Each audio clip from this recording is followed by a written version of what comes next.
All right. Let's take a look at the CNN exclusive, the Jake Tapper one-on-one, where Biden addresses Putin's nuclear threats in Ukraine. For doing this, sir. Appreciate it. Happy to. So for people at home who don't know, this is the map room.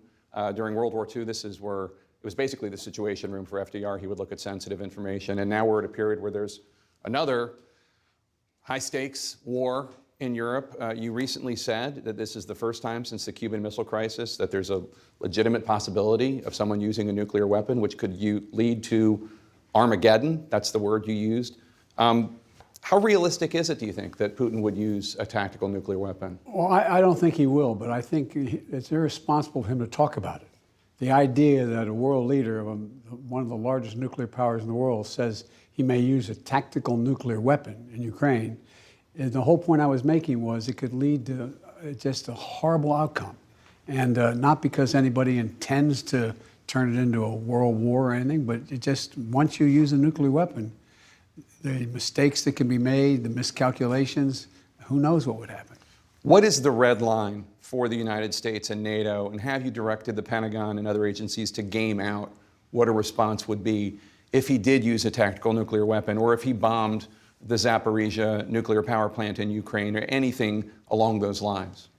There's been discussions on that, but I'm not going to get into that. It would be irresponsible of me to talk about what we would or wouldn't do.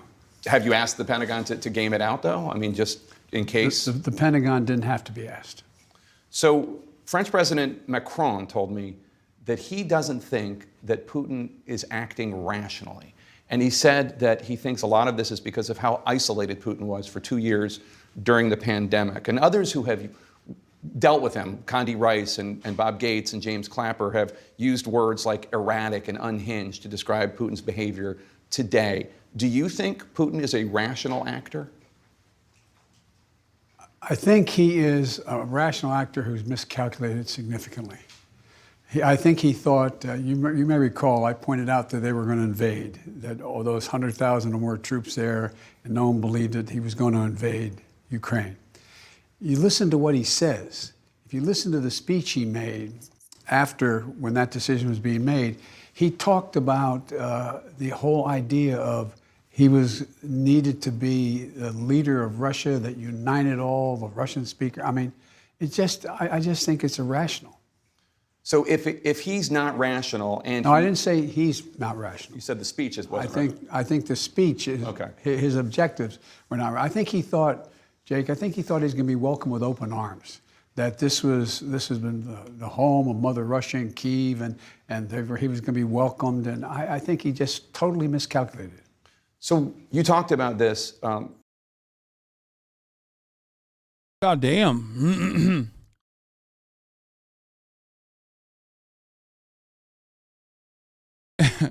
He said, I think he thought, little bro thought he was America. You are not him, dude. Brandon saying, you are not him. We will be greeted as liberators is what he thought was going to happen. Except, you know, when America runs that fucking line, okay, and does what it wants to do, wherever the fuck it wants to do it, all around the world, is still America. Okay, not only are they a nuclear superpower, but they're also a dominating hegemonic force on the entire planet. So it doesn't matter if they're not welcomed as liberators or not.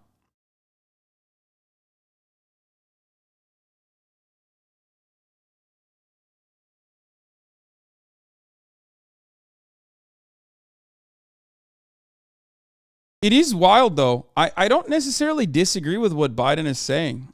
I mean, I don't think that, like, Putin legitimately thought he was going to be welcomed as a fucking liberator. I think it's the same as America. He just thought he didn't give a shit.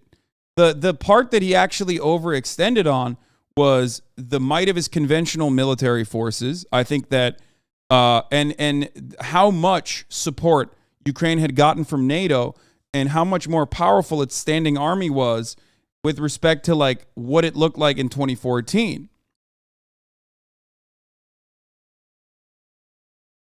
I think that's what it is. I think that he literally thought he could roll over. I think he thought that he could take down important infrastructure and also their air defenses in a matter of like 2 to 3 days. and he thought he could roll it. He could roll up his forces all the way into fucking Kyiv immediately. And he got his shit pushed in, had to consolidate the forces back into the Eastern Front, and engage in trench warfare on the Eastern Front. Go back to like a war that they are used to fighting. And their forces were hard to resupply. Their supply lines were already disrupted from the jump. Like, it was a very difficult task. So difficult that even dumbass American himbo Twitch streamers mentioned that overtaking the entirety of Ukraine will be impossible. Occupying it will be impossible over an extended period of time. And it will be a civilization-ending conflict. Which is why another dumbass Twitch himbo who also agrees with Biden in this circumstance thought Putin is bad, but he's not mad. Famously, that's what he said, whoever that guy was. But turns out, he is both bad and mad. A mad lad.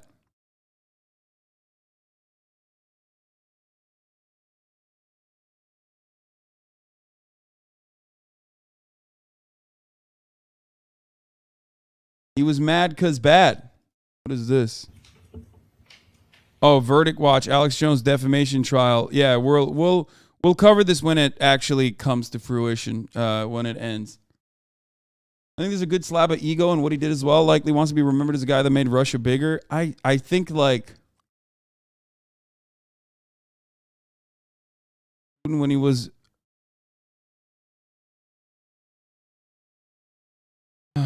also get why he wanted to strike Ukraine though. NATO knocking on his door, the bear bag in no corner. That part is fine, but ultimately it's not like you can make a risk assessment. Okay, you can make a risk assessment and then not act out in the worst way possible. Because if your goal is to undermine the influence of NATO, you did the absolute worst thing possible. Now you got Finland and Sweden. You know what I mean? Now you got everybody thinking, well, you don't even have a good enough conventional military force, so fuck the neutrality, the unspoken neutrality agreements that we had. We're just going to fucking join NATO. We're going to justify NATO's existence. Like, if your goal is to literally say, I want to undermine the influence of NATO at my doorstep inside of Ukraine, then invading Ukraine is the absolute worst, dumbest thing you could have done. Continuing to embolden, or rather continuing to strengthen your trade relationships with Europe would have been the adequate thing to do. It was such a appropriate thing to do that America fucking hated it. America hated the Nord Stream pipeline. Nord Stream 2 was something that America certainly did not want completed. And your European allies at that point were your trade partners, and they still wanted it. They wanted cheap energy. And you fucked it all up. Like, I already have a moral opposition to this kind of bloodshed, okay, across the board. I'm anti-war. I recognize that every side loses in conflicts like this. Especially the working class loses in conflicts like this, where they're either being forcibly drafted to go fight a war that nobody wants to fucking fight in, right? Or they're being invaded and getting bombed non-fucking stop, or even losing energy for 3 fucking days, right? It was just a major fuck up across the board.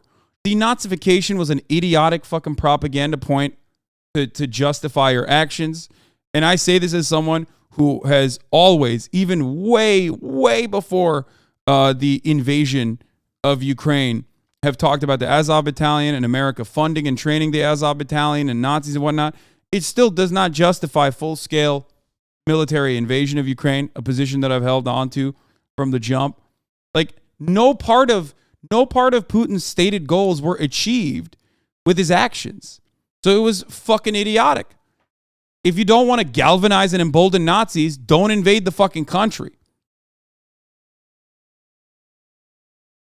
Because the one group of people that will be legitimized in their existence will be the most outwardly violent reactionary fascists. They will be the genuine emancipators. Their cause will be seen as just.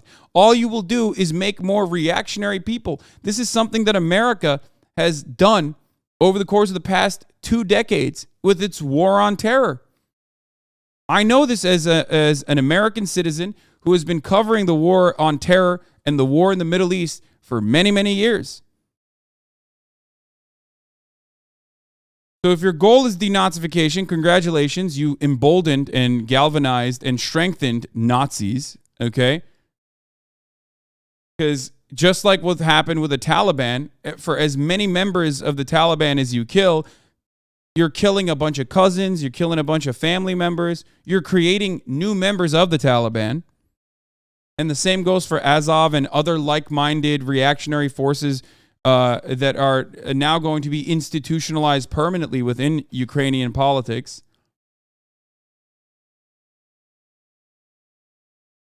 You're going to strengthen NATO's influence because now everyone's like, okay, well, NATO does have a point.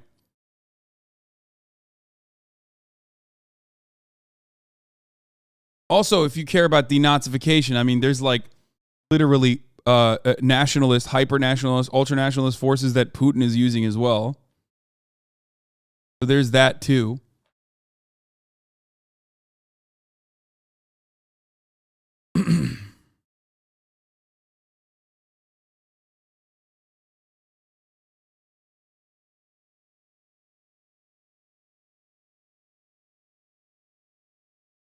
Kind of interesting. Although an insurgency type situation didn't end up playing out, I do wonder if some Zelensky hardline stuff is because he's terrified of losing ground to the Ukrainian far right. We just don't have a clear picture of what's playing out in Ukraine. Russia is even worse, though. Yeah, but also on top of that, I think that Zelensky is more beholden to whatever the Western partners want out of Ukraine more than his like domestic politics and his fears of right-wing forces within the country overtaking him eventually. So there's that too.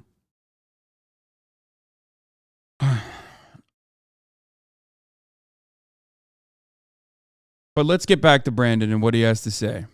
A few days ago, the search for an off-ramp for him, because his back is against the wall.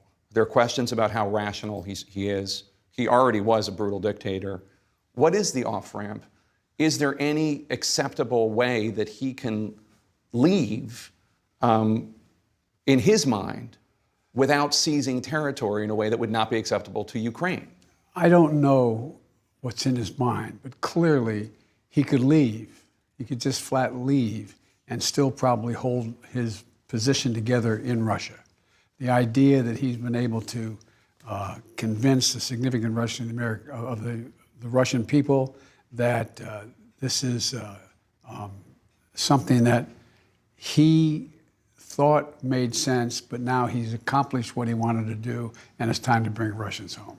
Would you be willing to meet with him at the G20?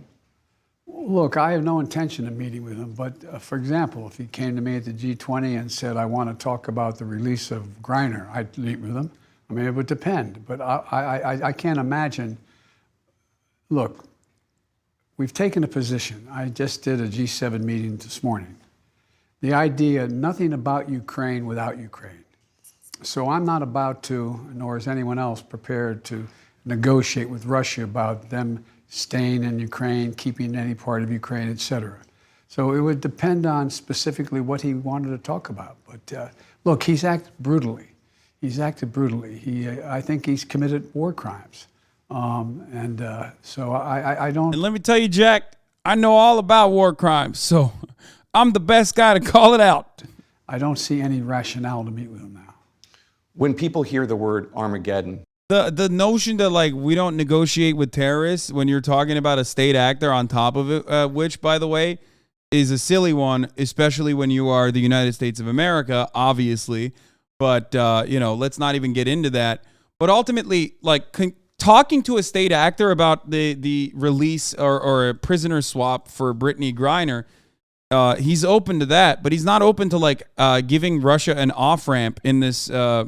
Giving Russia an off-ramp or even like trying to fucking put forward an olive branch as a mediator and just expecting Russia to continue bombing the living shit out of Ukraine and civilian territories within Ukraine, or even potentially, waiting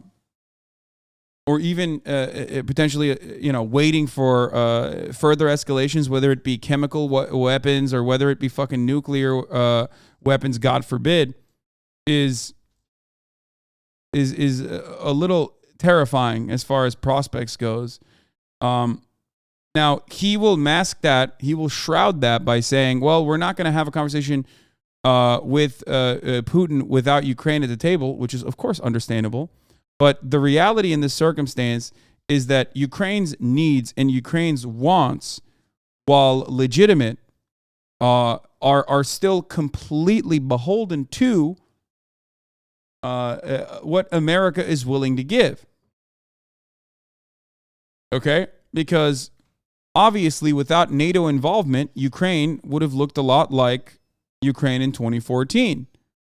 It would have looked a lot like that. A standing military that is completely, wholly incapable of defending themselves against Russia's conventional forces even. They get scared from used by a U.S. president. They get scared. Do you think in any way discussing this type of thing publicly, openly, Putin's possible use of nuclear weapons, might have the opposite effect of what you want? It might make some of our wobblier European allies be even more scared of confronting Putin. Well, no, I don't think so at all. I think, look, when you say it's not 2014 anymore and Ukraine is different now, yeah, it's not 2014 anymore because of NATO involvement, though. You recognize that, right?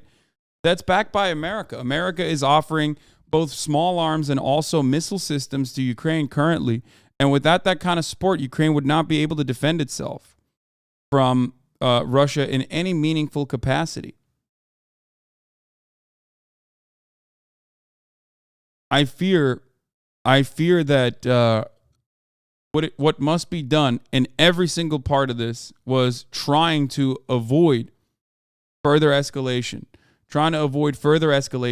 America itself is also considered further escalation to be to go too far at certain points, which is why they released that New York Times article openly condemning Ukrainian special forces, claiming that Ukrainian special forces were responsible for the terror attack against Dugin that ended up killing Dugin's daughter, right? There's no reason for them to come out and just fucking come out and say, like, that's wrong, that's fucked up that you guys did that, right? I know we will do it. We will do the Alex Jones verdict, but I'm talking about something different right now. Can we get to that in a second?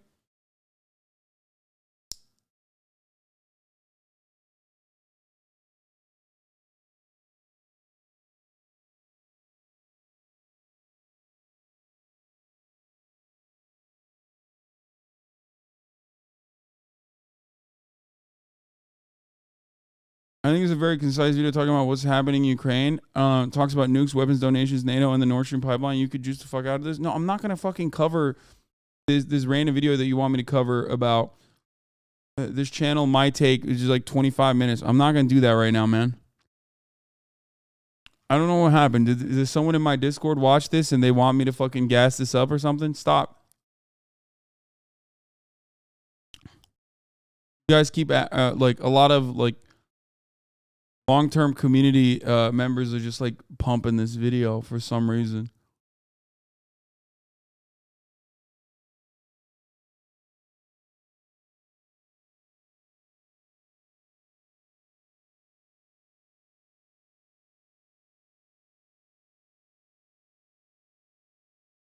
It's so weird. Wait, what? When Chatter suggests videos, because I'm in the middle of commentary on something that's different. Directed, when I'm talking to Putin. He, in fact, cannot continue with impunity to talk about the use of a tactical nuclear weapon as if that's a rational thing to do. The mistakes get made, and the miscalculation could occur. No one can be sure what would happen, and it could end in Armageddon. And you still are. Hasan, you really hate your viewers, don't you, lol? Yeah, famously. I'm a hater of my viewers. Obviously, that's the reason why I overstream by many, many hours every day. It's typical of me to do that. I don't think anybody believes that, but you know.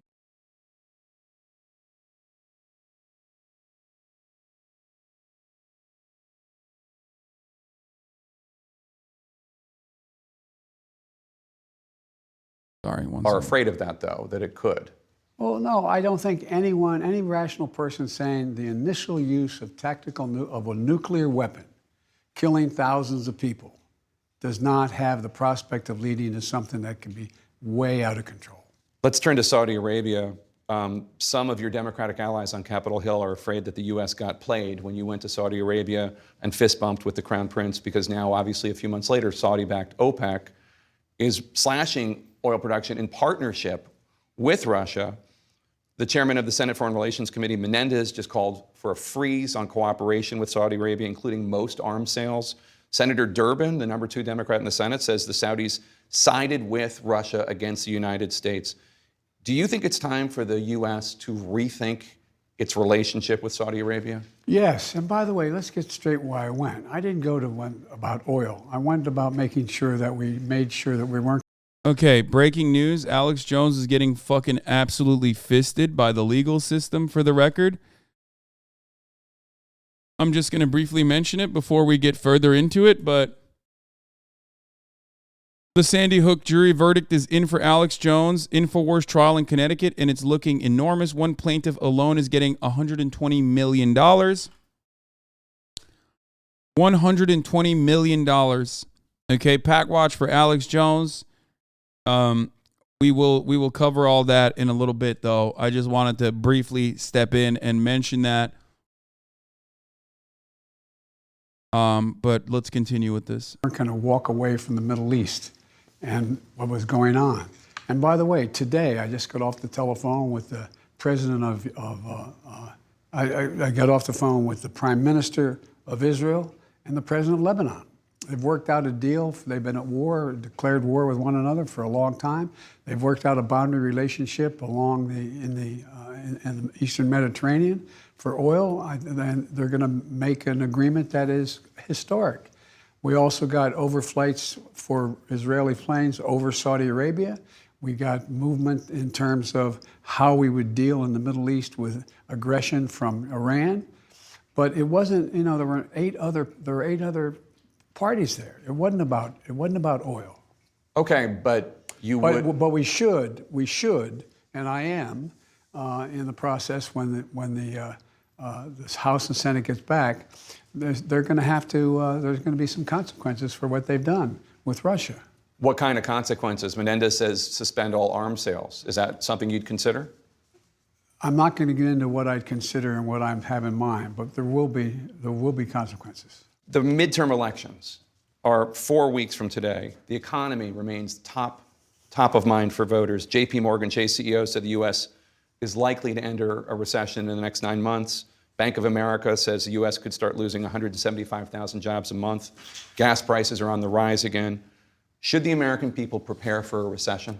No. Look, they've been saying this now. Every 6 months they say this.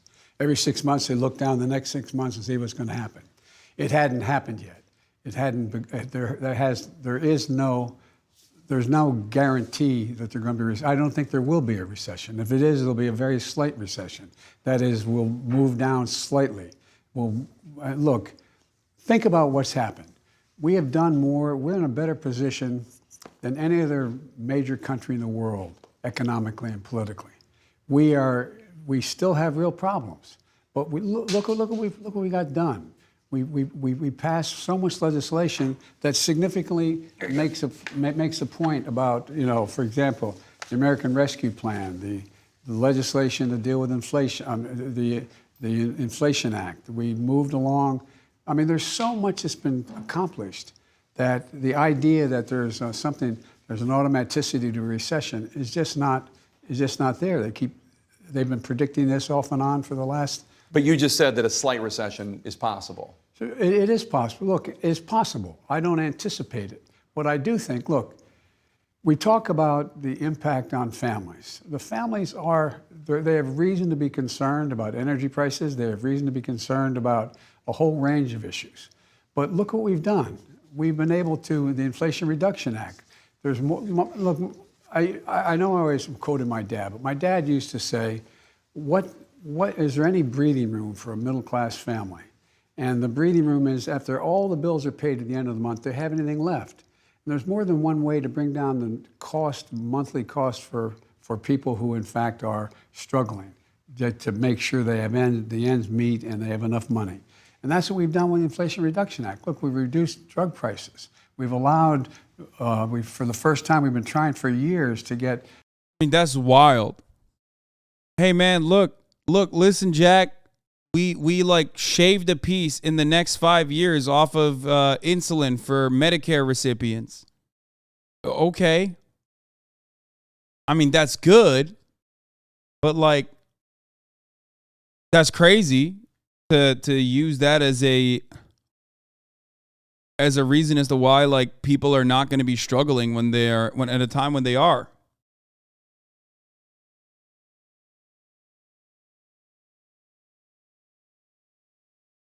On 10 drugs, yeah.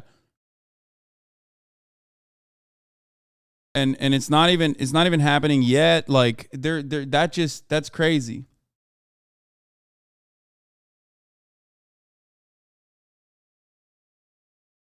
Now, I am of the mindset that I think not everything that's happening currently is directly the responsibility of Joe Biden. Just like I've said in the past that, you know, the good economy or whatever the fuck people thought was directly the responsibility of Donald Trump. Okay. The economy doesn't move as fast as the politicians do or political movements do, obviously. Having said that, however, there are things that you can do to set up for a better future. And even if you are making baby steps towards it, saying that like things will be good in the interim period, well, it's wrong.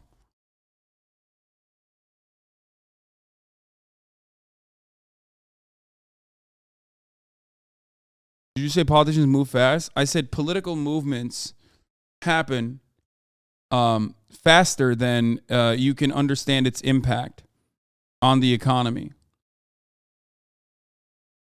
Medicare to be able to negotiate drug prices. We pay the highest drug prices of any nation in the world, any major nation. We're going to be in a situation where no senior is going to have to pay more than $2,000 a year for the drugs, no matter how much they cost. Crazy how you're doing damage control for Joe. Well, I think you're not understanding the words I'm saying. I think in spite of everything, in spite of my opinion on like the current president not being directly responsible for the economy, which is like often a stupid thing that people believe. I think Biden, in the way that he's using this opportunity in the interview, is functionally lying about his involvement in fixing everything. Insanely dangerous rhetoric saying that a recession will not happen when it seems like the global economy is going to tank 8% to 10%, millions are going to die.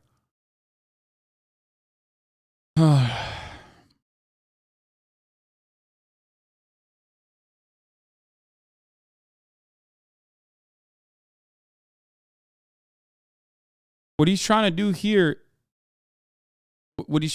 is save his ass, and save his party's ass right before the midterms. That's it.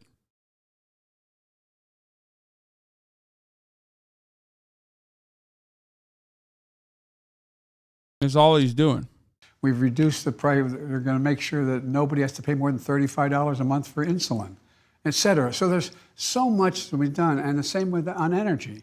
We passed look, what I ran on, I said we're going to deal with energy. Right. And the energy problem, we're going to deal with the whole notion of global warming.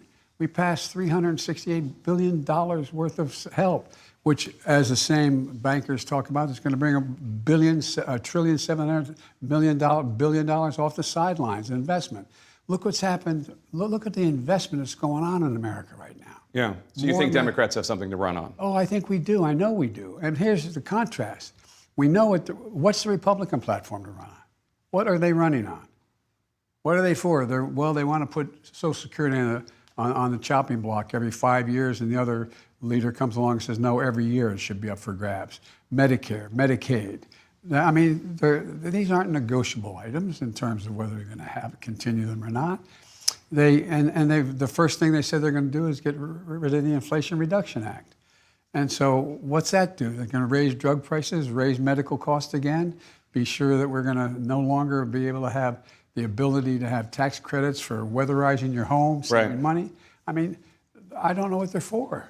Our reporting, CNN's reporting, and the Washington Post reporting suggests that prosecutors think they have enough to charge your son Hunter for tax crimes and a This part was interesting. Let's see what he has to say. False statement about a gun purchase.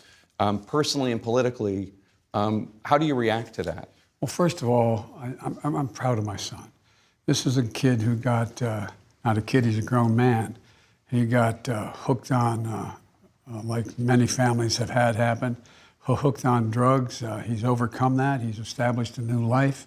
He is, I'm confident that what he says and does are consistent with what happens.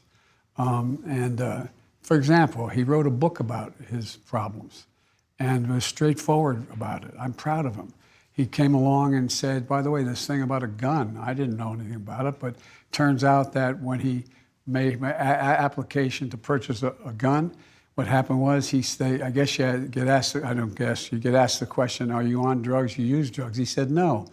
And he wrote about saying no in his book. So I have great confidence in my son. I love him, and he's on a straight and narrow, and he has been for a couple of years now, and I'm just so proud of him. You're about to turn 80 next month. Happy birthday ahead of time. Whenever anyone raises concerns about your age, you're the oldest president in the history of the United States, you always say, watch me. Voters have been watching you. Democratic voters approve of the job you're doing. Democratic voters overwhelmingly like you. But one poll shows that almost 2/3 of Democrats. This dummy literally fucking self-snitched on his book, bro.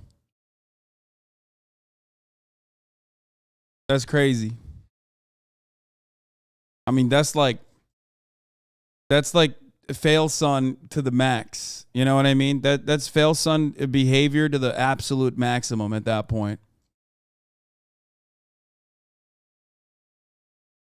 Right-wing Second Amendment defenders for Hunter? No, dude, nobody cares. Nobody cares about any fucking genuine principles. That's not a real thing. Come on. At this point, like, you see a fraction of that whenever, like, some dudes who literally are defending Hitler on the timeline talk about, like, my microaggressions or whatever, okay? At a certain point, you got to realize, like, no one actually maintains a legitimate position. Like, it extends in the exact same way. You see a microcosm of that, and it extends all the way out to fucking politics as well, opposition research.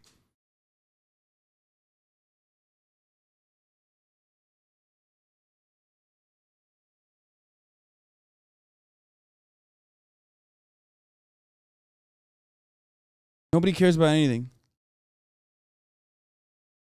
Democratic voters want a new nominee in 2024, and the top reason they gave was your age. So what's your message to Democrats who like you, who like what you've done, but are concerned about your age and the demands of the job? Well, they're concerned about whether or not I can get anything done. Look what I've gotten done. Name me a president in recent history that's gotten as much done as I have in the first 2 years. Not a joke. You may not like what I got done, but the vast majority of the American people do like what I got done. And so it's a matter of, can you do the job? And I believe I can do the job. I've been able to do the job. I've gotten more done. I got the Inflation Reduction. I got all these pieces of legislation passed. And I ran on that. I said this is what I was going to do. And I'm still getting it done. We've got, dealing with, making sure that veterans get compensated for the burn pits. The burn pits, making sure. Jake Tapper's doing such a good job with this interview that he's literally completing Brandon's sentences, dude. Love that. Yeah, burn pits, right, President? Yeah, the Inflation Reduction Act, right, Mr. President? Right? Remember that one? Mr. President, do you remember when you did student loan debt relief, Mr. President? Remember that? That was sick. And the reality is, like, here, I'll put on my fucking, honesty hat. Some will call me a lib for this. But as far as, if you look at it from the point of view of like inaction being the permanent status for the Democratic Party, yes, Joe Brandon has done a significant amount, okay, in comparison to in comparison to what the Democratic Party's modus operandi is. If you look at it like that, then yeah, he has done some things. It's always a starting point and never the actual meat, though. A perfect example of this is like unilaterally, declaring possession charges to be null and void and releasing 6,500 or even more, especially when you factor in D.C., people from federal prison for marijuana possession charges. Like, that's impactful, okay? But it's quite literally the starting point, okay? It is the starting point. The conversation, the nobody got released yet. I'm just saying it's the conversation starting point. It is the bare minimum, okay? Because the overwhelming majority of people are still locked in state charges in state prison, okay? None of them were in prison. It's expunging the records. Oh, yeah. I mean, well, that certainly, because it's such a minor charge.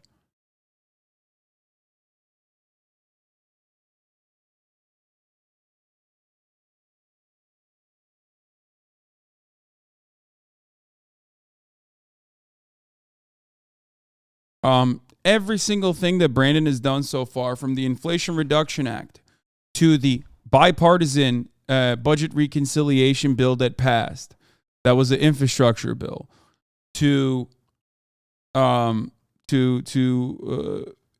student loan debt relief, it is always the entry point.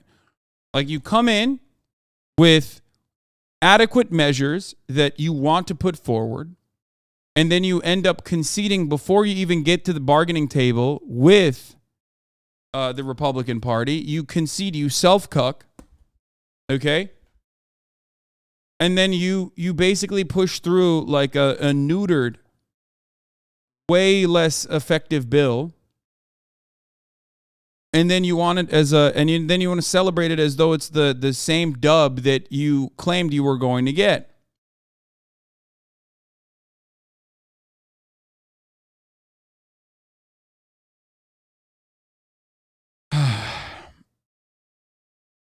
So we'll see.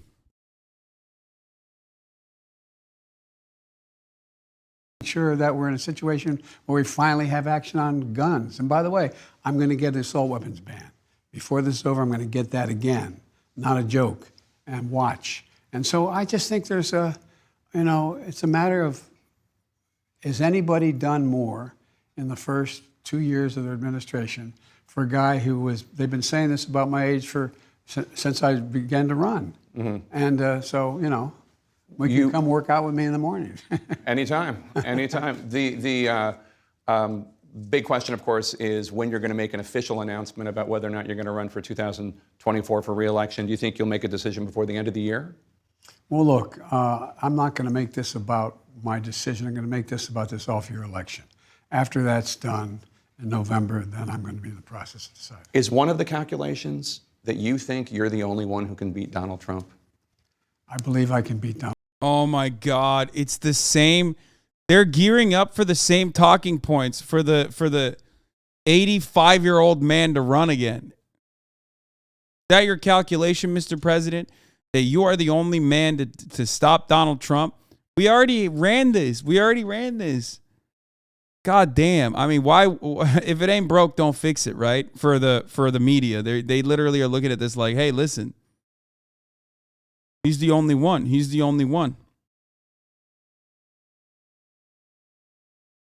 Ay, ay, ay. He will be 86 at the end of his term if he wins again. No, he's going to be 80 now. He's got 82. but he will be. God damn, dude. It's just so grim. American politics is so grim. It's so bad. The media is so morally bankrupt.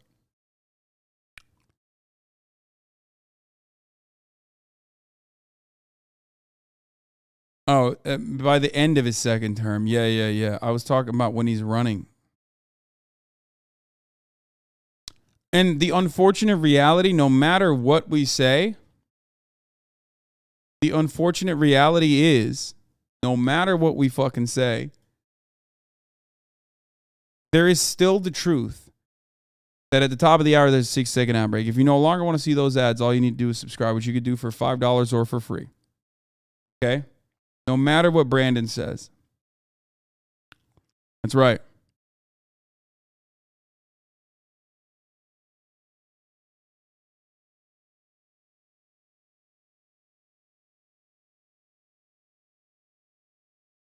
It's true. You can also get gifted a sub if you're lucky. Trinrec, thank you for the 5 gifted subs. Here's the woman ad break now. So what I was saying, all jokes aside, no matter what he says, no matter what we say, no matter what we get upset at, with respect to the feckless, ineffective attitude of the Democratic Party, the alternative is still the Republican Party, which they know and they're banking on. And the Republican Party, as we know it, already when they do get into a position of power, never hold back and go balls to the fucking wall, do everything they can to undermine legislative power so that they can stack the courts and take everything up to the Supreme Court and basically gut all institutional control and run the country into the fucking ground.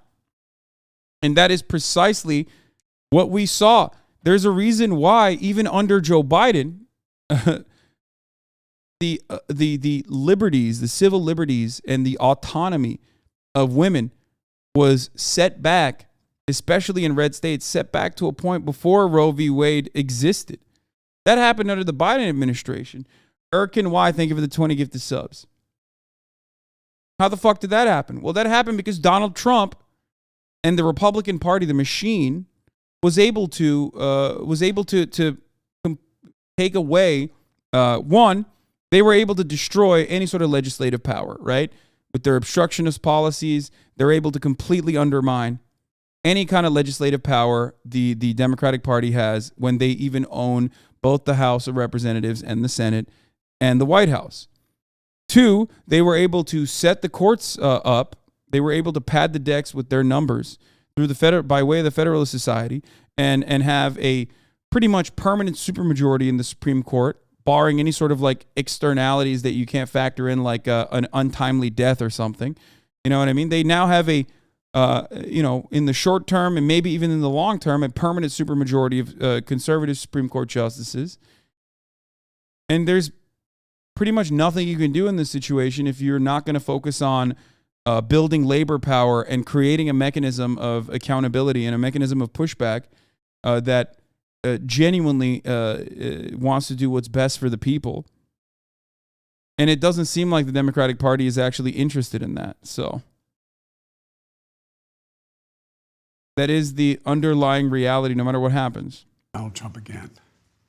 All right, Mr. President, thank you so much for your time today. We really appreciate it. Thank you. And I know you're rooting for the Phillies. That's a fact. If I weren't, I'd be sleeping alone. I married a Philly girl. Yeah.